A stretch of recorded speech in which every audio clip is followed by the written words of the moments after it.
আজ আমি আপনাদের সাথে এমন একটি রেসিপি শেয়ার করব যেটা একবার নয় বারবার বানিয়ে খেতে চাইবেন।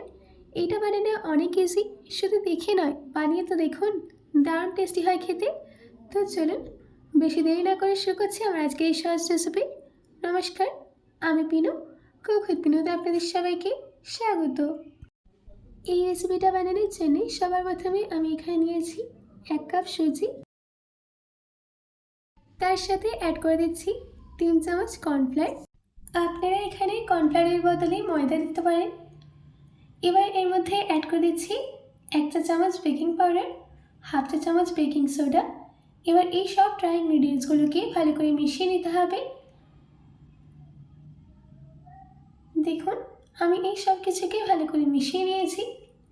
এবার এটাকে সাইডে রেখে দিয়ে আরেকটা বোলের মধ্যে নিয়েছি 1 কাপ টক দই,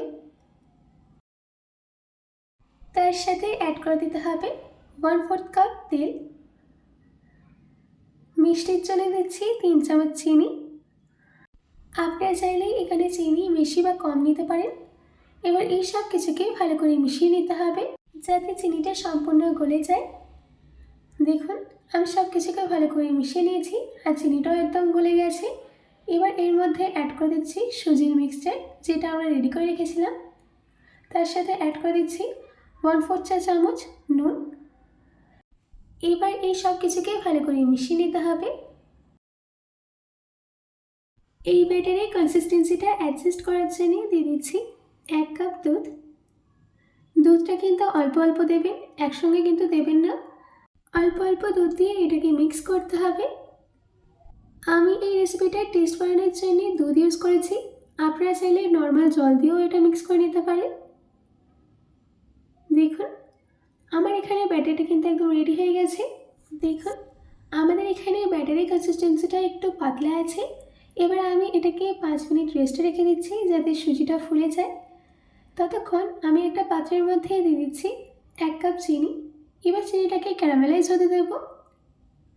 দেখুন চিনিটা আস্তে আস্তে কিন্তু ক্যারামেল হওয়া স্টার্ট করে দিয়েছে। আমাদের এখানে ক্যারামেলটা একদম রেডি।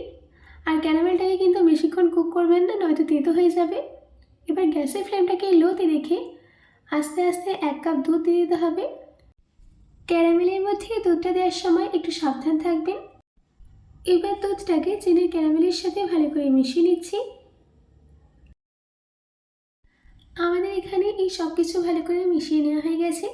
এবার এর মধ্যে একটা সুন্দর ফ্লেভার আনার জন্য দিয়ে দিচ্ছি 3টে এলাচ। এলাচটা দেওয়ার পর দুধের মধ্যে আমি 1 মিনিট জাল দিয়ে দিয়েছি। এবার গ্যাসের ফ্লেমটাকে অফ করে দিয়ে সাইডে রেখে দেব। এইদিকে আমি 4টে স্টিলের বাটি নিয়েছি। এবার স্টিলের বাটির গায়ে ভালো করে তেল গ্রিস করে দিতে হবে। আমি এখানে তেল গ্রিস করে নিয়েছি, আপনারা চাইলে বেকিং পেপারও ইউজ করতে পারেন। এবার এই বাটিগুলোর মধ্যে অল্প একটু ব্যাটার দিয়ে দিতে হবে। বাটিগুলোকে সম্পূর্ণ ভর্তি করার দরকার নেই, 1/3 ব্যাটার এই বাটিগুলোর মধ্যে দিয়ে দিতে হবে। ব্যাটারটা দেওয়ার পর বাটিগুলোকে ভালো করে ট্যাপ করে নিচ্ছি যাতে ব্যাটারটা ভালো করে সেট হয়ে যায়। এদিকে আমি একটা কড়াইয়ের মধ্যে জল গরম করতে দিয়েছিলাম। এবার এই কড়াইয়ের মধ্যে ছিদ্রযুক্ত থালা রেখে দিচ্ছি। এই ছিদ্রযুক্ত থালার ওপরে বাটিগুলোকে আস্তে আস্তে রেখে দিতে হবে। তারপর ঢাকা দিয়ে 15 মিনিট স্টিম হতে দেব। স্টিম হওয়ার জন্য 15 মিনিট কিন্তু একদম যথেষ্ট। 15 মিনিট বাদ আমি ঢাকাটাকে খুলে নিয়ে এই পিঠেগুলোকে সম্পূর্ণ ঠান্ডা হতে দেব। 15 মিনিট হয়ে গেছে আর আমাদের পিঠে কিন্তু সম্পূর্ণ ঠান্ডা হয়ে গেছে। এবার এই পিঠেগুলোকে চামচের পেছনটা দিয়ে বাটি থেকে সেপারেট করে নেব। দেখুন আমি কিন্তু বাটি থেকে একটা সেপারেট করে নিয়েছি। কত সুন্দর সফট হয়েছে। আমার এখানে সব পিঠেগুলো বের করে নেওয়া হয়ে গেছে। এবার এই পিঠের ওপরে ক্যারামেল করে রাখা দুধটাকে দিয়ে দিচ্ছি। এবার এই দুধ সরস পিঠেটাকে 1 ঘন্টার জন্য রেখে দিতে হবে যাতে পিঠের মধ্যে দুধটা ভালো করে সোক হয়ে যায়। 1 ঘন্টা বাদ আমি আপনাদেরকে কেটে দেখাচ্ছি।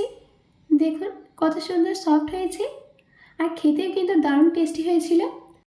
এবার আপনারাও বাড়িতে তৈরি করুন আর কমেন্টেও জানান যে কেমন হয়েছে। আশা করছি আমার আজকের এই দুধ সরস পিঠার রেসিপিটা আপনাদের ভালো লেগেছে। বাড়িতে এটি অবশ্যই ট্রাই করবেন। তো আজকের মধ্যে এটুকু, আবার দেখা হচ্ছে অন্য কোনো রেসিপি নিয়ে। ভালো থাকবেন, সুস্থ থাকবেন।